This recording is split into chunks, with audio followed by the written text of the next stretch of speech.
Bonjour tout le monde, donc on est toujours dans le chapitre 3, donc sur la réfraction, dans la section 3.1, donc toujours la réfraction, donc ça va être notre deuxième cours dans la section 3.1. On va y aller donc avec l'indice de réfraction. L'indice de réfraction, ben, dans des vieux livres, donc on peut voir que c'est noté donc un gros N majuscule, mais en général, donc ici pour les livres plus récents, donc ça va être noté par un N minuscule.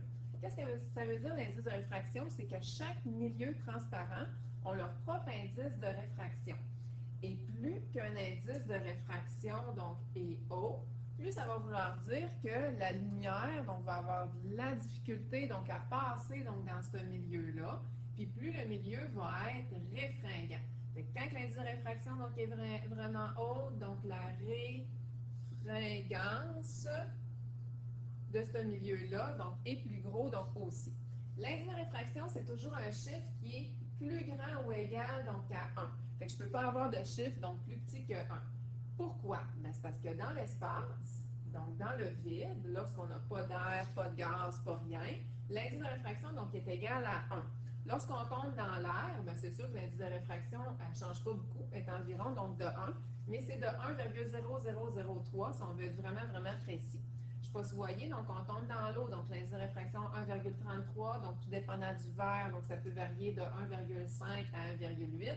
Et le diamant, qui est vraiment donc une substance avec une grosse densité, une grosse masse volumique, donc un indice de réfraction de 2,42. Ça veut dire que le diamant est fortement donc réfringant. Il va faire vraiment beaucoup donc dévier, réfracter donc la lumière. L'indice de réfraction versus la vitesse de la lumière, c'est que c'est comme lorsqu'on court dans l'eau. C'est moi quand j'arrive pour courir, donc sur la plage, ça va bien. Je rentre dans l'eau, ma vitesse finalement donc, va diminuer donc, de course. C'est la même chose donc, avec la lumière. Plus que l'indice de réfraction donc, va être élevé, plus la vitesse donc, va être basse. Parce que le milieu a une grande résistance, a une grande densité optique, va faire davantage donc dévier donc, la lumière, réfracter donc la lumière. Fait que ça veut dire que la vitesse de la lumière, ben, elle va être différente pour chacun donc, des milieux.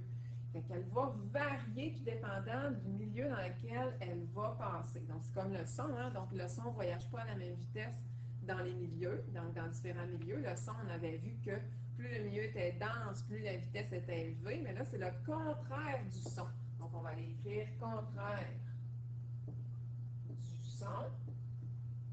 C'est que plus le milieu est dense, moins la lumière donc, va y passer donc, rapidement.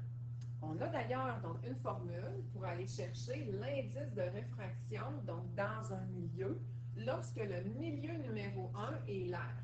Pour utiliser cette formule-là, il faut absolument que le milieu donc, numéro 1 soit donc l'air, sinon donc ça ne fonctionne pas. Il faut absolument que notre premier milieu, son indice de réfraction, donc soit de 1.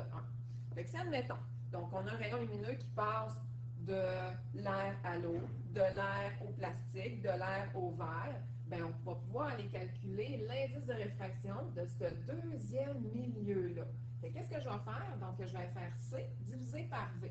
Qu'est-ce que C? C'est la vitesse de la lumière dans le vide. Je peux vous rappeler E est égal à mc2, là, donc la formule d'Einstein, le C, justement, c'est la vitesse de la lumière. C'est une constante, la vitesse de la lumière dans le vide, donc autrement dit, dans l'air, quand l'indice de réfraction est égal à 1, et c'est de 3 fois 10 exposant 8 mètres par seconde. Ça veut dire que c'est un comparatif avec la vitesse d'un milieu, puis la vitesse, dans le fond, donc, de la lumière donc, dans le vide, qui va nous donner donc l'indice de réfraction. Et en passant, l'indice de réfraction, donc il n'y a pas d'unité. La vitesse de la lumière, en général, comme unité, on va prendre des mètres par seconde. Donc, autrement dit, la lumière va voyager plus vite dans le vide que dans tous les autres milieux. Puis, ça va voyager plus vite lorsque la masse volumique donc, va être plus faible ou lorsque la température donc, va être plus élevée. C'est qu'est-ce qui peut influencer la vitesse de la lumière. Je ne sais pas si vous voyez ici, donc on a la vitesse de la lumière dans les différents milieux. On avait vu que dans le vide, l'indice de réfraction est égal à 1. Dans l'air, l'indice de réfraction de 1,003. Dans l'eau, indice de réfraction de 1,33. Regardez bien, quand mon indice de réfraction augmente, bien, la vitesse de la lumière, elle va diminuer. Notre 3 fois 10 exposant 8 là, mètres par seconde, là, regardez, si on voulait avoir tous les chiffres sans arrondir, là, ça serait 299 millions, donc 299 milliards 792 millions et 458 mètres par seconde. Là, donc, en tout cas, j'ai eu un peu de travail, mais on comprend qu'on va l'arrondir à 3 fois 10 exposant 8. Dans le diamant, on voit que la vitesse de lumière est très, très lente. Puis dans le vide, ben, c'est vraiment, vraiment rapide. Donc, la lumière va voyager donc rapidement. Si on est content, hein, comme ça, ben, la lumière peut nous arriver donc davantage plus rapide. Donc, lorsqu'elle voyage là, finalement donc, dans l'espace, qu'elle peut nous arriver donc, sur la Terre.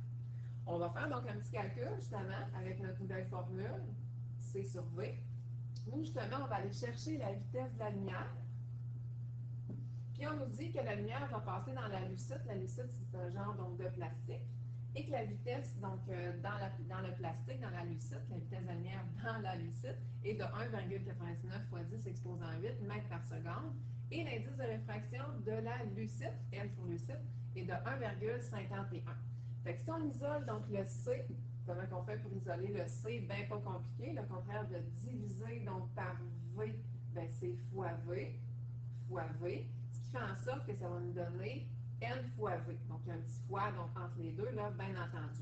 Fait que je vais faire l'indice de réfraction de la lucite fois la vitesse de la lumière dans le même milieu, dans la lucite, qui va nous donner, l'indice, là, la vitesse de la lumière, donc dans le vide, qui est le C là, de Einstein, donc E est égal à NC2. Ici, comportement donc, de la lumière, donc il y en a 3, il faut les connaître par cœur. Il y a 3 dessins qui vont avec les 3 paragraphes. On en connaît déjà le premier, donc le premier comportement, c'est que lorsque la lumière arrive de façon perpendiculaire, autrement dit qu'un rayon lumineux arrive sur la normale, bien, c'est sûr qu'il arrive à 0 degré, donc il n'est pas dévié, il n'est pas réfracté, fait que le milieu 1 soit n'importe quoi ou que le milieu 2 soit n'importe quelle autre substance, bien, ça va passer tout droit à 0 degré, ça ne sera pas dévié. Pour ce qui est du deuxième comportement, c'est lorsque la lumière va passer, et là c'est important de savoir ça par cœur, d'un milieu faiblement réfringant à un milieu plus réfringant, bien, dans ce temps-là, la lumière va converger vers la normale. Qu'est-ce que je veux dire par converger vers la normale? C'est que tout simplement, la lumière va s'approcher, on écrit ça, s'approcher de la normale. Fait que si ça s'approche de la normale, bien, ça veut dire, et ça c'est écrit ça ici là, dans la dernière phrase, que l'angle d'incidence va être supérieur à l'angle de réfraction. On va aller voir donc si ça fonctionne avec le dessin. Fait qu'on va aller tracer donc notre normale. Il n'est pas bien belle, donc la normale, je vais aller effacer ça. Je vais effacer les dernières choses que j'ai mises. Donc ma normale, elle est à 90 degrés, donc avec le dioptre. J'ai mon angle ici, je vais le dessiner comme il faut, mon angle d'incidence, qui est entre la normale et le rayon incident, puis j'ai mon angle réfracté. Je ne sais pas si vous voyez, mais au lieu que le rayon passe tout droit, bien, il va s'approcher de la normale. Fait que mon angle là, va réduire, va tenter à converger donc vers la normale, à savoir par cœur. Troisièmement, bien, c'est le contraire, c'est le principe de réversibilité donc, de la lumière. Fait que si je passe d'un milieu plus réfringant cette fois-ci à un milieu moins réfringant, bien, qu'est-ce qui va se passer? C'est que ça va diverger, le rayon lumineux va diverger de la normale. Autrement dit, mon rayon, et on écrit ça, va s'éloigner de la normale. Donc, si je comprends bien, mon angle d'incidence va être plus petit que mon angle de réfraction. Donc, c'est le contraire. Là. Numéro 2 là, et 3, là, donc c'est vraiment le contraire. On va aller voir donc qu'est-ce que ça donne sur notre dessin. Là, j'ai un peu empiété sur le dessin. On va dessiner donc la normale, toujours à 90 degrés, donc comme ça ici. Donc là, j'ai bien sûr donc mon angle j'ai mon angle donc réfracté donc qui est ici. Et je ne sais pas si vous voyez, au lieu de passer tout droit, donc mon rayon va s'éloigner donc de la normale. Fait que je vais avoir un angle réfracté qui va être vraiment donc plus grand. Fait qu'il faut vraiment donc savoir par cœur donc ces trois cas-là, ces trois comportements de la lumière. Que de plus, de moins, pardon, à plus réfringant, ça s'approche donc de la normale, et de plus à moins réfringant, ben, ça va s'éloigner de la normale. Là, il y en a qui vont dire, ben là, quand est-ce que je vais savoir si c'est plus ou moins réfringant? Ben, la réfringance, là, c'est en regardant donc les indices donc, de réfraction. Fait que si, admettons que je passe d'un milieu de 1,33, qui est l'eau, à du vert, admettons, qui est de 1,52, donc pour le vert, bien là, je passe de l'eau, qui est un milieu moins réfringant, à un deuxième milieu qui est du vert, qui est un milieu plus réfringant. Pourquoi plus réfringant? Parce que son indice de réfraction est plus élevé. Puis ici, bien, l'indice de réfraction donc, est plus bas. On s'en va de l'autre côté. Comment ça se fait que la lumière est déviée? Fait que ça, c'est de l'enrichissement, hein, bien sûr. Je vais juste vous donner un exemple très rapidement. Deux exemples, là, dans le fond. Je jette un morceau donc, de bois un peu tout croche, dans le fond, donc dans l'eau. Fait que ça veut dire que le côté gauche va tomber avant dans l'eau. Ça, c'est de l'eau. Et ici, donc, il y a de l'air. Et le côté droit, ben, va tomber donc par la suite, donc dans l'eau. Ce qui fait en sorte que si on va aller voir les fronts d'onde, ça, c'est la même affaire. J'ai juste, dans le fond, pris des photos, donc à intervalles réguliers, de mon bâton, donc qui tombe. Quand on est dans l'air, donc tout va bien. Donc, ça veut dire que la vitesse de la lumière donc, descend à la même vitesse parce qu'on voit là, que les petits fronts d'onde, donc, ils ont la même distance. Oh, là, mon côté gauche, donc ici, entre dans l'eau. Fait que la vitesse donc, va diminuer parce que l'eau a un indice de réfraction de 1,33. Ça, c'est mon deuxième milieu. Et que l'air, l'indice de réfraction, ben, est d'environ 1. Ça veut dire que la vitesse descend, étant donné que l'indice de réfraction de l'eau est plus élevé. Le bout dans l'air, ben lui, il va continuer donc à sa même vitesse. Ce qui va faire en sorte qu'il va avoir une rotation donc, du bâton. C'est quoi le rapport avec le rayon lumineux? Ben, c'est que le rayon lumineux, lui, c'est sûr qu'il ne fera pas une rotation, il ne peut pas tourner, il va toujours en ligne droite. Il va tourner en étant réfracté.